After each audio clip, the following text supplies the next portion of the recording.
Jack Miller stood at the viewing port of the transport shuttle, his breath catching as the massive structure of Zenith 9 came into view. The space station gleamed like a silver jewel against the backdrop of swirling purple nebula clouds. After 6 months of preparation and a 3-week journey from Earth, he had finally arrived at the Galactic Federation Academy. "First time seeing a Class A station?" asked the shuttle pilot, a blue-skinned Medusan with eyes that blinked sideways.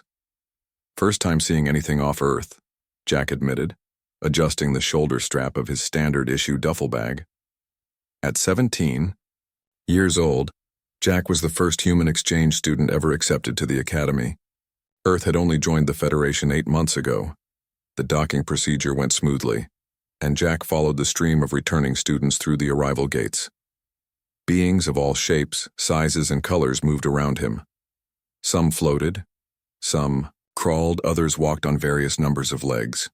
Jack tried not to stare, but it was hard. The orientation videos hadn't prepared him for the sheer diversity of galactic life. A holographic map guided him to the student quarters in Sector 7. The hallways were filled with chatter in dozens of languages, all simultaneously translated by the small device in his ear. He noticed that few students looked at him directly. Most simply moved past him as if he wasn't there. Room 712 was at the end of a long corridor. The door slid open to reveal a modest space with 2 sleeping platforms, 2 desks, and a shared refresher unit.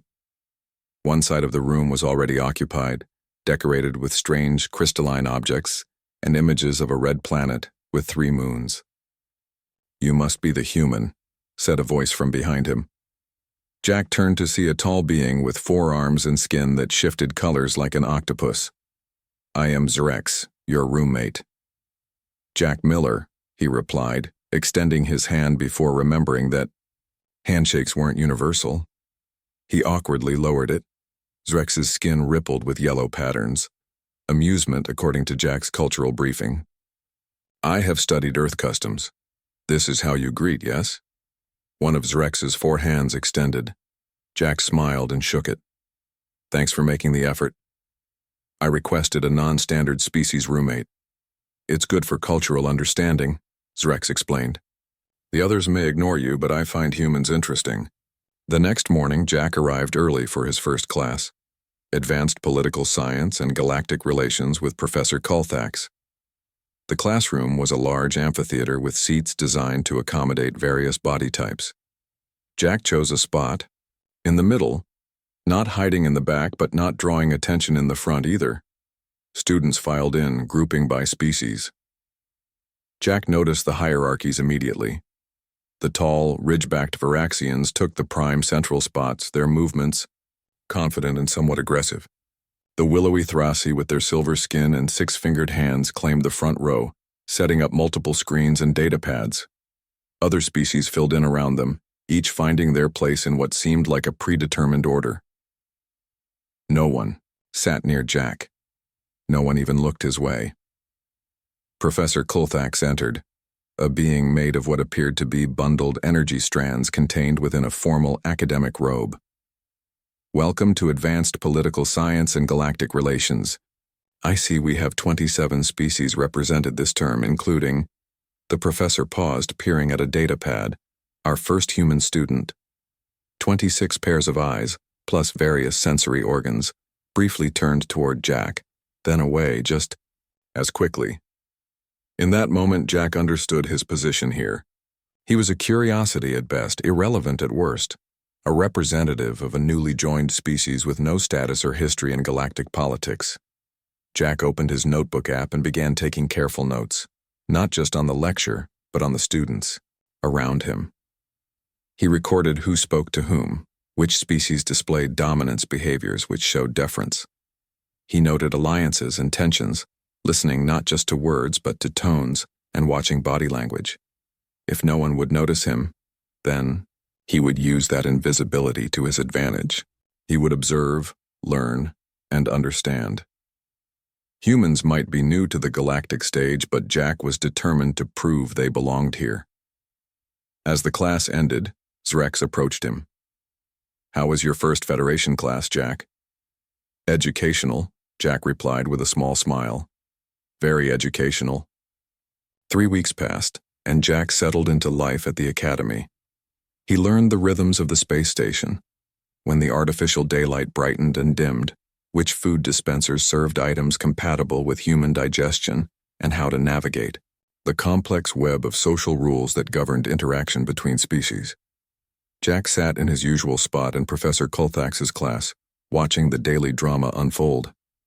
Varric, the leader of the Varaxian students, was arguing loudly with Nyala, the top Thrasi scholar. Their debate about resource allocation on frontier worlds had turned personal. "Your species lacks the strength to properly defend what you claim," Varric said, his ridge spines rising in a show of dominance. "And yours lacks the intelligence to do anything but destroy," Nyala replied, her silver skin pulsing with light patterns that Jack had learned, signaled contempt. Professor Colthax, their bundle of energy strands glowing brightly, moved between them. "This discussion lacks academic merit. Let us return to the historical context of the Proxian Accords." Jack made notes on his tablet, adding this exchange to his growing database of interspecies tensions. No one had asked for his opinion, and no one would. In group assignments, he was always the last chosen, often paired with whoever remained. His contributions went unacknowledged or were claimed by others. After class, Jack headed to the station's central garden dome, a space designed to provide familiar environments for all species. He found a small area with earth plants and sat on a bench beneath an oak tree sapling. The gardeners had done their best to recreate a piece of home, though the artificial sunlight wasn't quite right. "Mind if I join you?" asked a female voice. Jack looked up to see another human, a girl about his age with curly brown hair. He recognized her from the orientation but hadn't spoken to her yet. "Please," he said, moving over. "I'm Jack Miller, Class 12 Delta. Lisa Reyes, Class 14 Gamma," she replied, sitting down.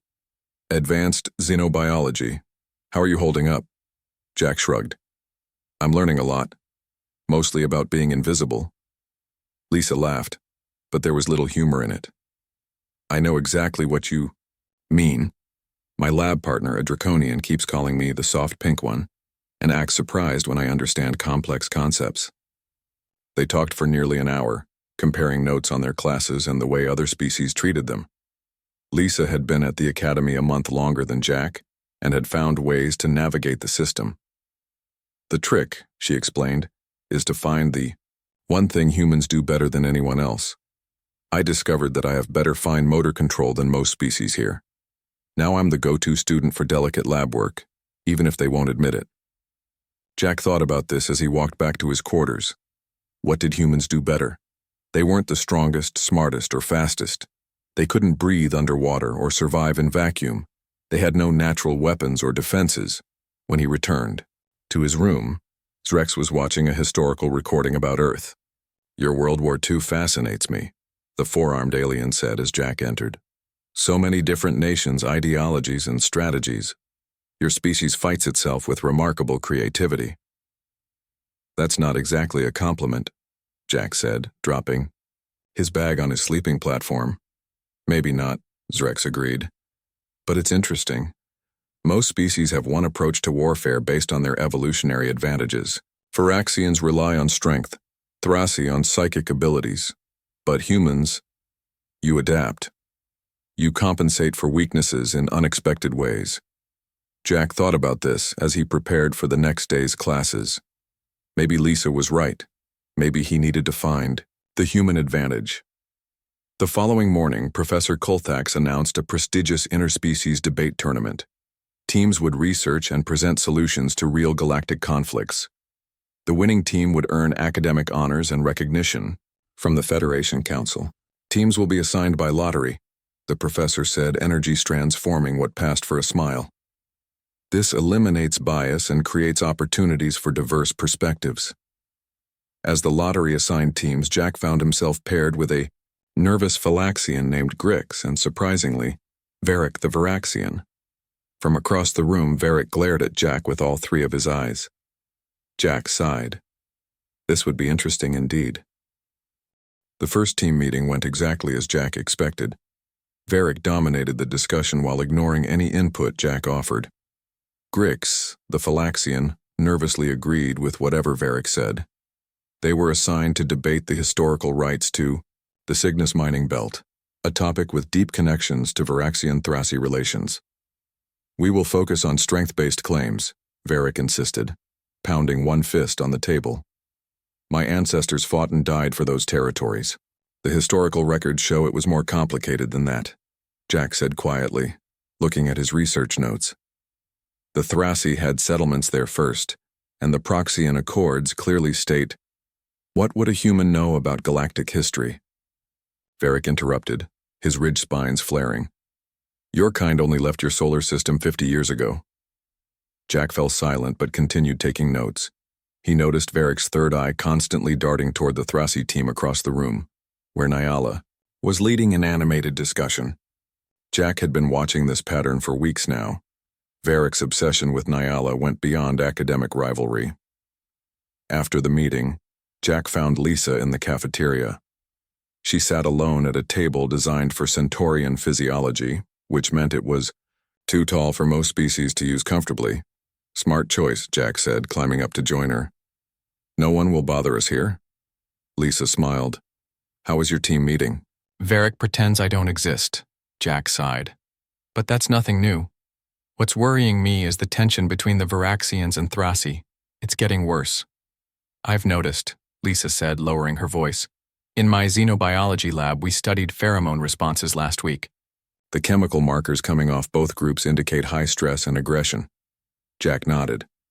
In class today, Varric accidentally knocked over Nyala's data crystal collection. She responded by using her psychic abilities to give him a headache. Professor, Kelthax didn't stop it? The professor was reviewing test results and missed it, Jack explained. But I saw everything. The other students are taking sides too. The Draconians and Marusians are backing the Varaxians. The Phylaxians and Quadsarians are supporting the Thrassi. This isn't just student rivalry, Lisa said, concern in her eyes. My history research suggests that academy conflicts have preceded actual galactic wars 3 times in the past. Species send their best and brightest here, and what happens at the academy can influence policy back home. The next day, the tension was thick enough to feel in the air. As students filed into class, they clustered in tight groups, Varaxian sympathizers on one side, Thrassi supporters on the other. Jack took his usual middle spot, now finding himself in an empty zone between the factions. Professor Kelthax began the day's lecture on conflict resolution, seemingly oblivious to the irony of teaching peace while the class itself divided into war camps. The Rigelian peace accords demonstrate how mutual understanding can overcome centuries of hostility, the professor said, energy tendrils moving excitedly. At that moment, Varric stood up. Understanding? The Thrassi understand nothing but manipulation. They are actively spying on Varaxian defense systems even now. The class fell silent. Niela rose slowly, her silver skin pulsing with bright patterns. We would not need to monitor your defense systems if you weren't positioning battlecruisers along our border worlds, she replied coldly. Jack's eyes widened. This wasn't academic debate anymore. They were revealing actual military information.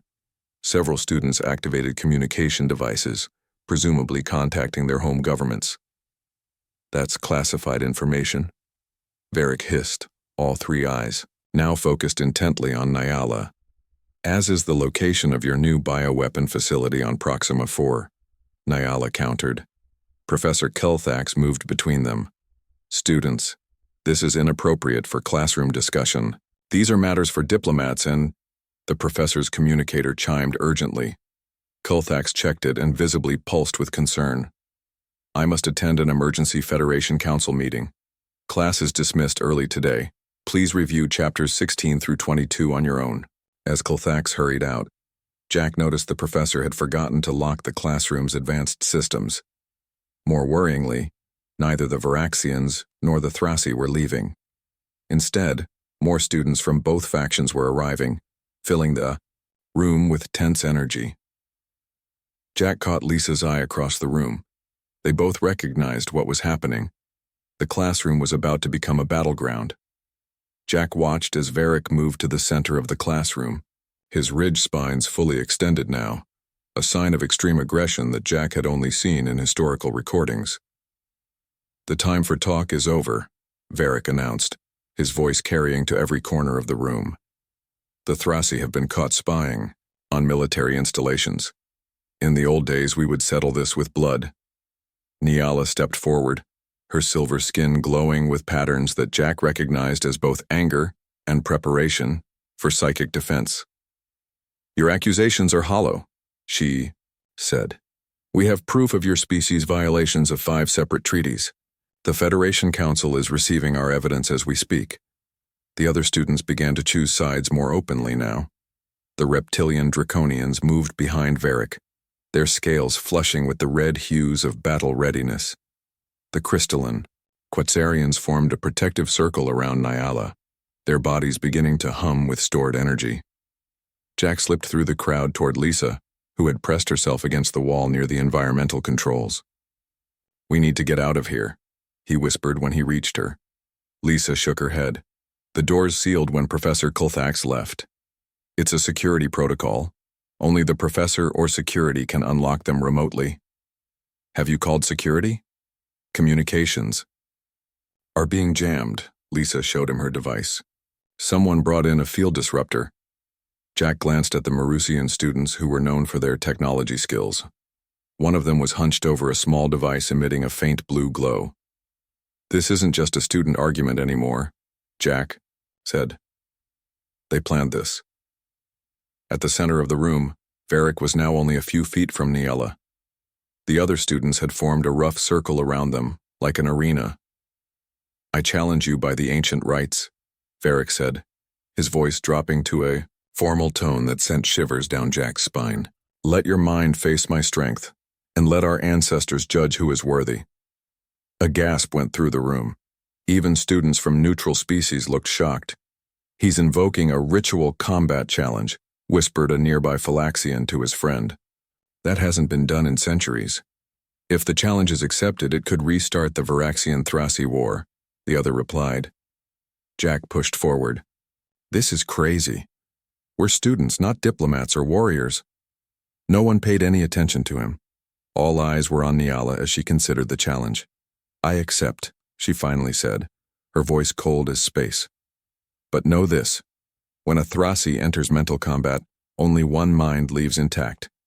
The Varaxians roared in approval while the Thrasi began a low, harmonious hum that Jack felt more than heard. The neutral species pushed back against the walls, trying to avoid being caught in whatever was about to happen. "We have to stop this," Jack said to Lisa, who had followed him into the crowd. "How? No one will listen to us." Jack looked around desperately, then noticed the classroom's central podium, the control hub for all the room's advanced teaching technology. Professor Kulthax had left it unlocked in the rush to leave. "I have an idea," Jack said. "Cover me." He began pushing through the crowd toward the podium, but a large draconian stepped in his way. "Stay back, human.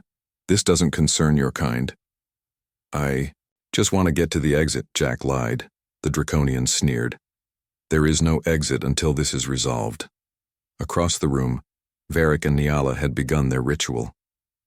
Varric's eyes were glowing with an orange light while Niala's hands moved in complex patterns, silver energy gathering between her fingers. The air crackled with tension and unnatural energies. A Centaurian student nearby suddenly collapsed, overwhelmed by the psychic backlash. 2 others dragged their unconscious classmate away from the center. Jack backed up, looking for another path to the podium. That's when he saw it, the classroom's emergency fire suppression system. According to station safety protocols, it could be activated manually and would override all other systems. He caught Lisa's eye and pointed subtly to the red panel on the wall. She nodded in understanding. As Varric and Niala's confrontation reached its peak, with energy visibly arcing between them and the faction leaders calling for blood, Jack made his decision. He was done being invisible. Jack moved quickly toward the emergency panel, keeping low and using the confusion as cover. Behind him, the confrontation between Varric and Niala had escalated to a full display of their species' natural abilities. Varric's skin had hardened into armor-like plates, and he released a cloud of yellow spores from glands beneath his ridge spines. Several nearby students coughed and staggered back. Jack recognized the spores from his xenobiology readings, a mild neurotoxin that confused and disoriented enemies. Nyala responded by creating a shimmering psychic shield around herself and her Thrasi allies. Her eyes glowed with silver light as she pushed back with a wave of mental energy that made several Varaxian supporters clutch their heads in pain. The neutral species were now scrambling to find safety. A group of Centaurians huddled under desks while the gelatinous Moluri oozed into air vents. 2 Phylaxian students were trapped between the factions, trembling in fear. Jack reached the emergency panel and pulled the cover off. The manual override required a simple pull of the lever, but before he could reach for it, a hand grabbed his shoulder and spun him around. It was Grix, the nervous Phylaxian from his debate team. "What are you doing?" Grix asked, all 6 eyes blinking rapidly. "Trying to stop this before someone gets seriously hurt," Jack replied. Grix looked conflicted. "But this is between the Varaxians and Thrasi. It's always been between them."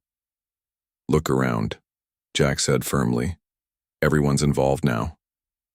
It was true. The classroom had descended into chaos.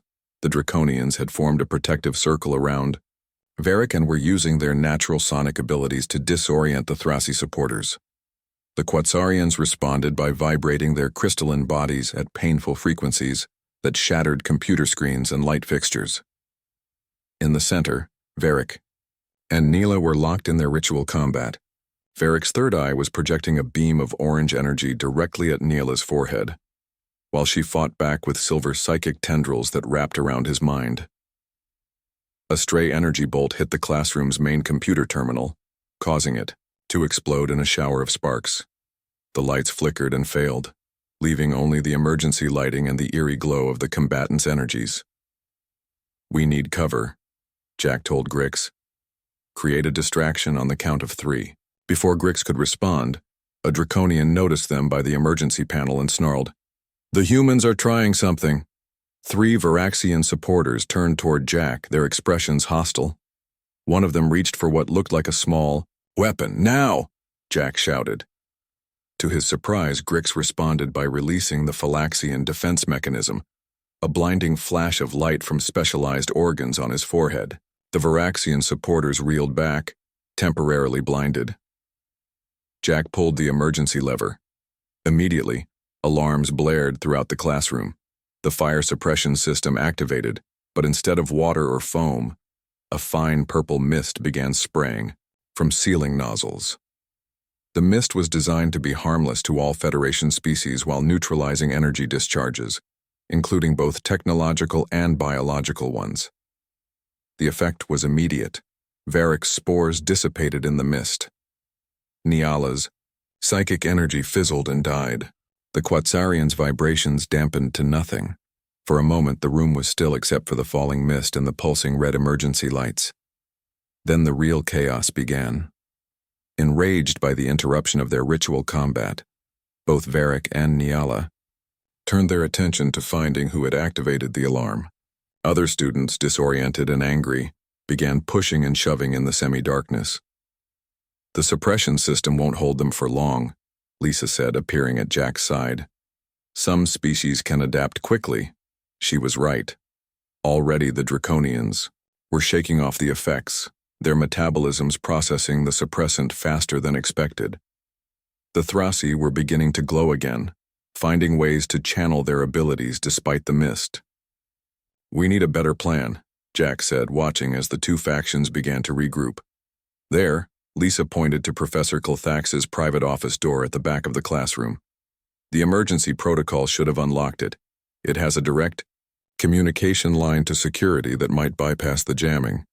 They moved toward the office, helping fallen students of neutral species along the way. The purple mist was beginning to thin as the system reached the end of its cycle. Behind them, Varric roared, "Find who did this. No one interrupts a sacred challenge."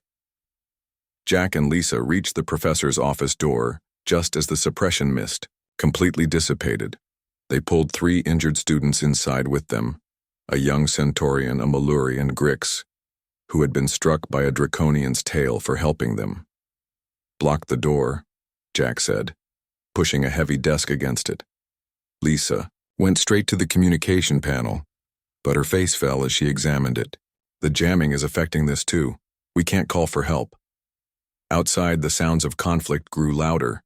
Energy discharges and the crash of breaking equipment echoed through the door. Someone or something slammed against it, making the desk shift slightly. "We need a new approach," Jack said, looking around the office. His eyes fell on the professor's personal database terminal. Maybe there's something useful in there. While Lisa tended to the injured students, applying emergency first aid techniques she'd learned in xenobiology class, Jack accessed the terminal. He wasn't trying to hack it. He was looking for information Professor Clothax had shown them during previous lessons. "What are you searching for?" Grix asked, holding a compress to his injured arm. "Historical precedents," Jack replied, fingers flying over the keyboard. "Every conflict follows patterns. If we can identify the pattern, we can disrupt it." Jack had spent hours studying Earth's military history before coming to the Academy. The patterns of escalation, the psychology of group conflict, the ways that small disputes could explode into all-out war. It was all depressingly familiar. "Here," he said finally, pulling up files on the last Varaxian-Thrassi conflict. 300 years ago, they nearly destroyed each other over a similar ritual combat that went wrong. The Galactic Federation had to quarantine both their star systems until they agreed to peace terms. Lisa looked over his shoulder. "How does that help us now?" "It shows us the weak points in their conflict cycle," Jack explained. "Both species operate on pride and face-saving. Neither can back down without a culturally acceptable reason." Another slam against the door, harder this time. The desk moved several inches. "We're running out of time," Lisa said. Jack stood up. "I know what to do, but I need to get back out there." The three injured students looked at him like he was crazy. Even Lisa seemed doubtful. "They'll tear you apart," she said. "You've seen what they can do." Jack smiled grimly. "They've also seen what humans can do. Nothing. That's our advantage. They don't see us as a threat, which means they won't be prepared for what I'm about to do."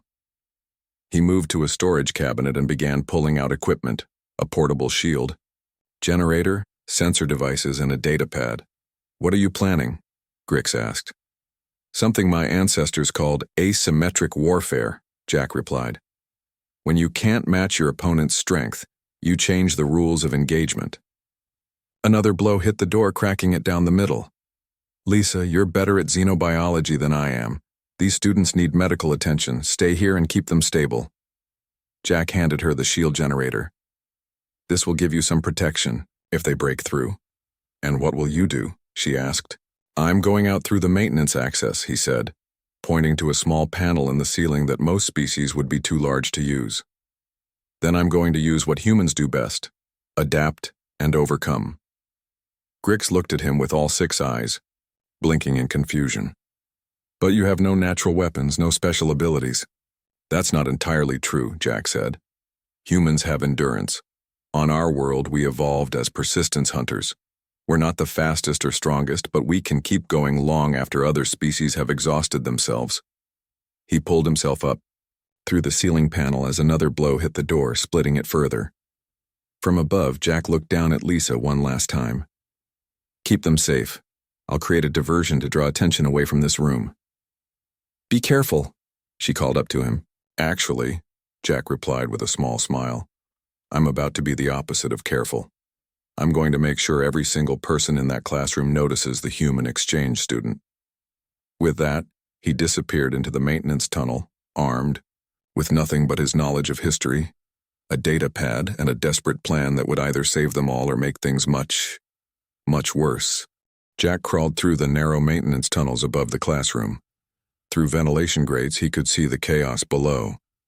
The Varaxians and Thrassi had formed battle lines, with other species forced to pick sides or huddle in corners.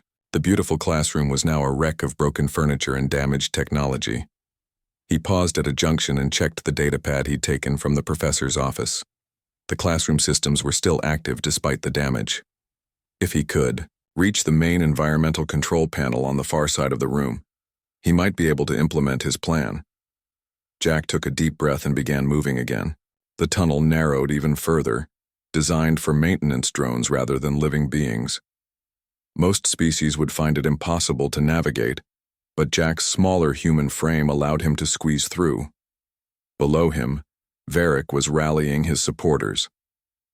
"The Thrasi have spied on our defenses and violated our territory for the last time. Today we show them the price of their arrogance." Nyala's voice cut through the shouting. "Your species has always relied on brute force because you lack the intelligence for real strategy. Your defenses are nothing but preparations for an invasion." Jack reached the access panel above the environmental controls. He could see 2 draconian students guarding it, their scaled bodies tense and ready for combat. He needed a distraction. Using the datapad, Jack remotely accessed the classroom's damaged audio system. He searched through the professor's lecture files until he found what he needed: a recording of a Varaxian territorial call. He played it at full volume from speakers on the opposite side of the room. The effect was immediate. The Varaxians jerked their heads toward the sound, ridge spines flaring in automatic response. The Draconians guarding the environmental panel moved away to investigate, leaving Jack's target undefended. He dropped from the ceiling, landing silently behind a broken desk. Years of moving through Earth's forests while hunting and hiking had taught him to step quietly. He reached the control panel unnoticed. Working quickly, Jack adjusted the atmospheric composition and gravity settings for different parts of the room. He increased gravity in the Varaxian section, making their naturally heavy bodies even more difficult to move. He reduced the oxygen level in the Thrasi area, carefully calibrating it to weaken their psychic abilities without causing harm. For the neutral zones, he created optimal conditions for comfort and safety. Throughout the room, he released subtle calming compounds that would affect most species' brain chemistry without being obvious enough to trigger suspicion. A Quatsarian spotted him and shouted in alarm. Jack didn't run. Instead, he stood tall and spoke in a clear, commanding voice that cut through the noise. "Stop and think about what you're doing," he called out. "You're being manipulated, all of you." To his surprise, the room fell quiet enough for his words to be heard. Perhaps it was shock at seeing the usually invisible human suddenly taking center stage. "This conflict isn't what you think," Jack continued, moving toward the center of the room. "While you've been fighting, I've been watching. The Varaxians aren't planning an invasion. They're responding to false intelligence." Varric snarled. "What would you know of it, human?" "I know that someone has been feeding both sides false information," Jack replied. He held up the datapad. Professor Colthax's records show that both the Varaxian and Thrasi governments filed diplomatic protests about border violations last month, on exactly the same day, at exactly the same time. That's not coincidence. Nyala's silver skin pulsed with confusion. "Explain yourself." "A third party wants your species to fight," Jack said. "Look at the resource rights that would be available if your governments went to war. Look at who would benefit." He projected data from the pad onto the wall: trade routes, mining rights, diplomatic agreements. Jack had spent weeks silently, observing, gathering information, and making connections no one else had noticed. Now he laid it all out for them to see. Both faction leaders looked stunned as the evidence mounted. Other students began murmuring among themselves. "If humans are good at one thing," Jack said, looking from Varric to Nyala, "it's recognizing the patterns of conflict. We've had enough practice with our own wars." The classroom doors suddenly slid open.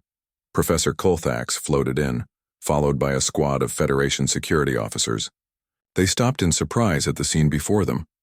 Not the violent battle they had expected, but a room full of students gathered around a human displaying evidence on the wall. "What is happening here?" Professor Colthax asked, energy tendrils flickering with confusion. "Peace talks," Jack replied simply. The security team moved through the room, checking injured students. Lisa emerged from the professor's office with her 3 patients, who were quickly taken for proper medical attention.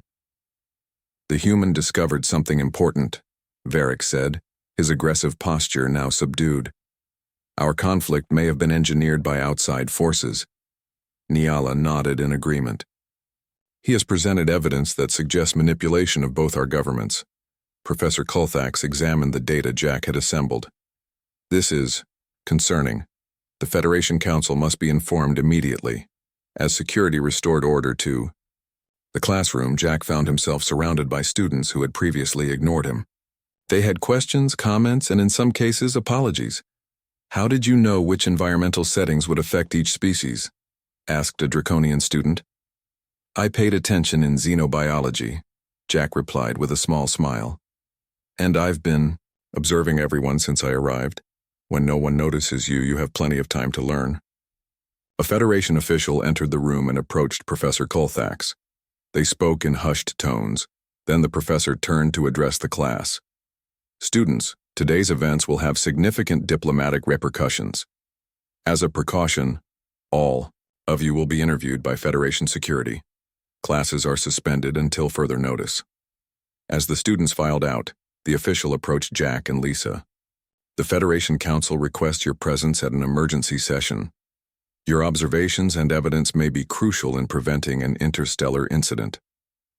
2 days later, Jack stood before the Federation Council, the governing body of all member species. He had never imagined he would address such an august assembly, especially not within his first month as an exchange student. The evidence suggests that the Free Traders Alliance, a non-aligned commercial group, has been working to instigate conflict between the Varaxians and Thrasi, Jack explained. Their shipping routes would benefit enormously from a war that disrupted the current trade agreements, the council members murmured among themselves. Jack noticed representatives from both the Varaxian and Thrasi homeworlds speaking together quietly, something that would have been unthinkable days earlier. After Jack's presentation, the council's high representative, a Centaurian elder, stepped forward. "We owe you our gratitude, Jack Miller of Earth. Your unique perspective and actions may have prevented a devastating conflict." "I just did what needed to be done," Jack replied, "and that is precisely why the Council has reached a decision," the High Representative continued. "The classification of humans in our database has been inadequate.